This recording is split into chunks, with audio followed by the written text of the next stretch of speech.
നല്ല വെള്ളം അടിക്കാൻ പറ്റിയ കാലാവസ്ഥയല്ല. സത്യം. നല്ല മൂടിക്കെട്ടിയ അന്തരീക്ഷവും നേരിയ മഴയും നല്ല തണുത്ത കാറ്റും. ഇപ്പൊ ഒരു ഫുള്ള് കിട്ടുമായിരുന്നെങ്കിൽ ഫുള്ള് ഇങ്ങോട്ട് കൊണ്ട് വെക്കുന്നു.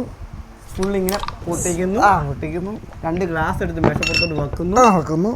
ഫുള്ള് ഇങ്ങനെ ഒരു 60 ഇങ്ങനെ ഒഴിക്കുന്നു. സോഡ ഇങ്ങനെ എടുക്കുന്നു. ഇങ്ങനെ പൊട്ടിക്കുന്നു. അങ്ങനെ എനിക്ക് സോഡ വയ്ക്കില്ല, എനിക്ക് വെള്ളം ഇതെനിക്ക് ഇങ്ങനെ സോഡ ഇങ്ങനെ ഒഴിക്കുന്നു. എനിക്ക് വെള്ളം സോഡ വെക്കുന്നു, വെള്ളം എടുക്കുന്നു, വെള്ളം പൊട്ടിക്കുന്നു, വെള്ളം ഒഴിക്കുന്നു, നിറഞ്ഞു പൊങ്ങുന്നു. ഓക്കെ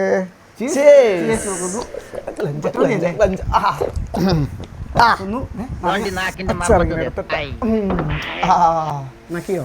നക്കി കിടന്നോ? എത്ര മനോഹരമായ നടക്കാത്ത സ്വപ്നം.